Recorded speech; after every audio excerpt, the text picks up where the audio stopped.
Okay, hi guys, it's Bailey, and my topic is on fluid shift and ascites and liver failure. So that's what we're going to be talking about today. And I'm going to start out with a little pathophysiology behind liver failure. It's just going to be the basics. So it begins as a slow, progressive scarring of the liver due to disease or necrosis.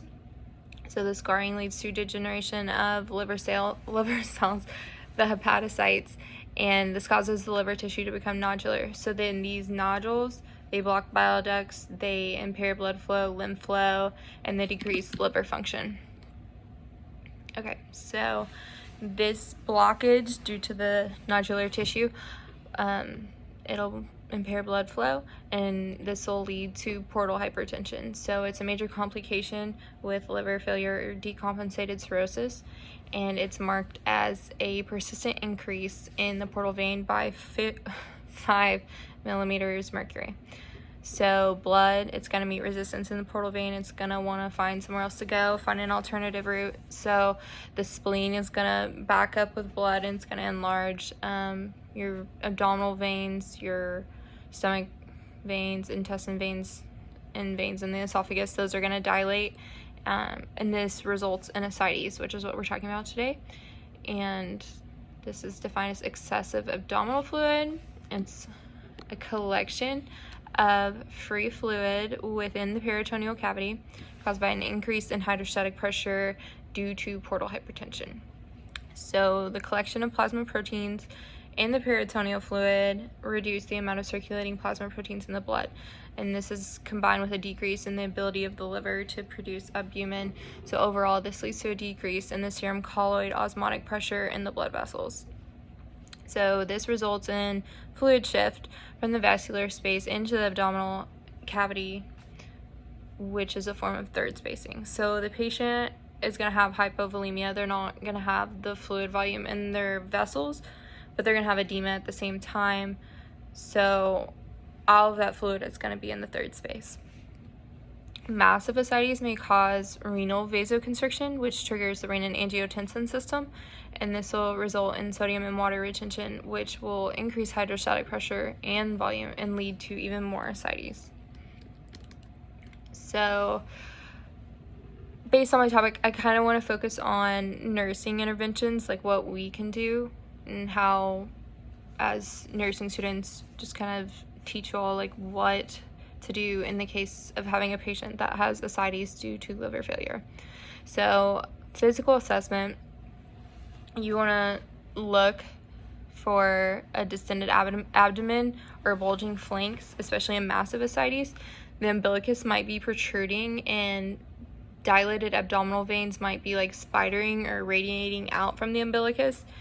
And we want to monitor for orthopnea and dyspnea as well, because that intra-abdominal pressure, all of that fluid, it's going to limit the room for the lungs to expand. So patients are going to have a harder time breathing.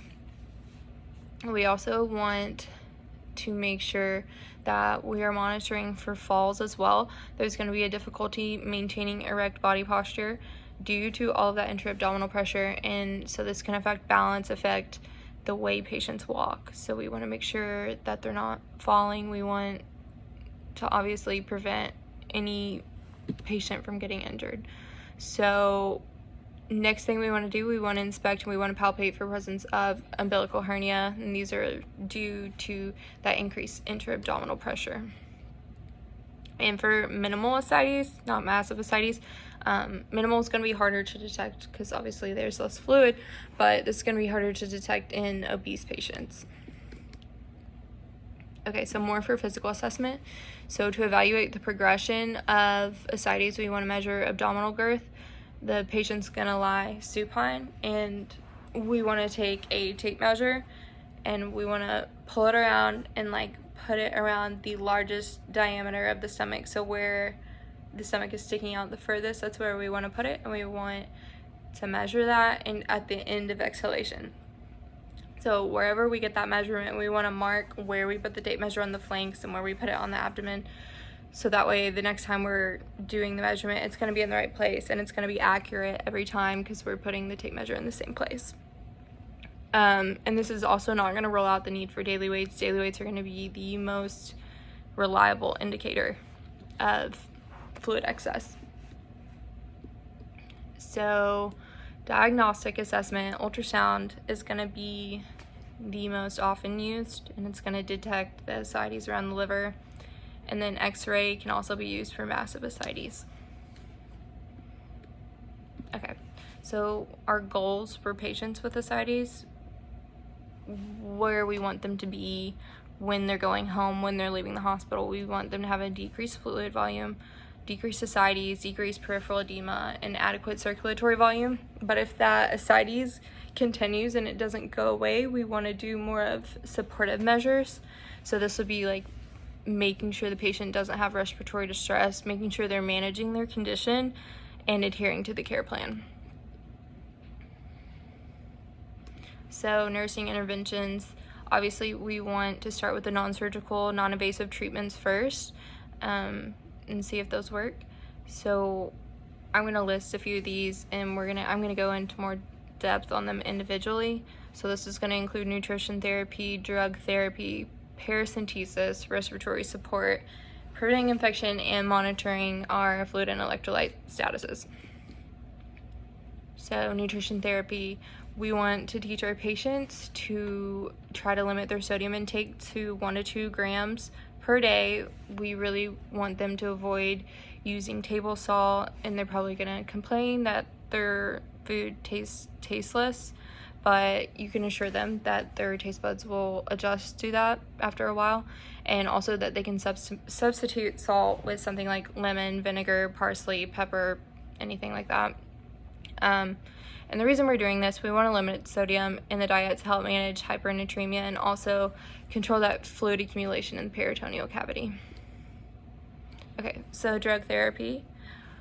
Diuretics are going to be prescribed to decrease fluid accumulation and prevent cardiac and respiratory problems. So we want to monitor this diuretic therapy. We want to do daily weights. We want to monitor I's and O's, make sure we're measuring the abdominal girth like I just showed you all. We want to assess for peripheral edema and monitor electrolyte status. So loop diuretics, they're going to be potassium wasting. Your patient might get hypokalemic, so a physician might also prescribe a potassium supplement with that. And patients might also be prescribed to be on both a potassium wasting and a potassium sparing diuretic in order to maintain that balance, instead of having to go back and forth between hypokalemic and hyperkalemic, just maintaining the balance and focusing on getting rid of that fluid in the peritoneal cavity. Okay. And also, for any diuretic use, we obviously want to monitor for signs of dehydration. Alright, so next up is paracentesis. This procedure can be performed at the bedside, and it's non-surgical. The healthcare provider will do this, and they'll insert a trocar catheter or a drain into the abdomen to remove the fluid, and they're going to use an ultrasound in order to see where the fluid is and where they're draining from. So you want to ask the patient to void prior to the procedure so that there's no risk for injury to the bladder. Patient needs to be positioned lying down on their back with the head of the bed elevated. We want to monitor vital signs, record the drainage collected. Once you get that drainage collected, you want to label it, send it to the lab, make sure it's being tested and cultured. And then after the catheter is removed, we want to apply a dressing and assess for leaking, how much leaking.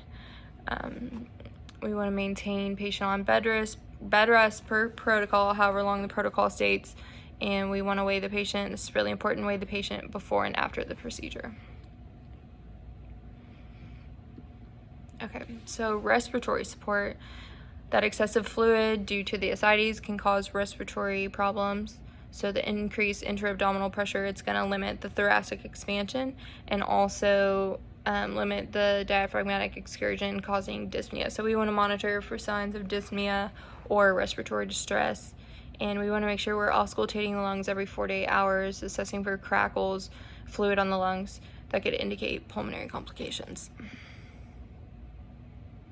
We also want to focus on preventing infection. Patients with ascites are at risk of developing spontaneous bacterial peritonitis, and this is due to all the bacteria collecting in that acidic fluid in the peritoneal cavity. So symptoms are going to include fever, loss of appetite, abdominal pain, and change in mental status. So SBP is going to be treated with administration of IV antibiotics. And if SBP is suspected, you need to get a collection of that acidic fluid, and we want to send it to the lab and get it cultured, and a healthcare provider might go ahead and prescribe an antibiotic before that culture gets back. Okay, monitoring fluid and electrolytes. Obviously, this is essential. We want to look at BUN, we want to look at serum protein, hematocrit, and our electrolytes. An elevated BUN, decreased serum protein, or an increased hematocrit might indicate hypovolemia, which is something we want to be watching for due to the use of diuretics.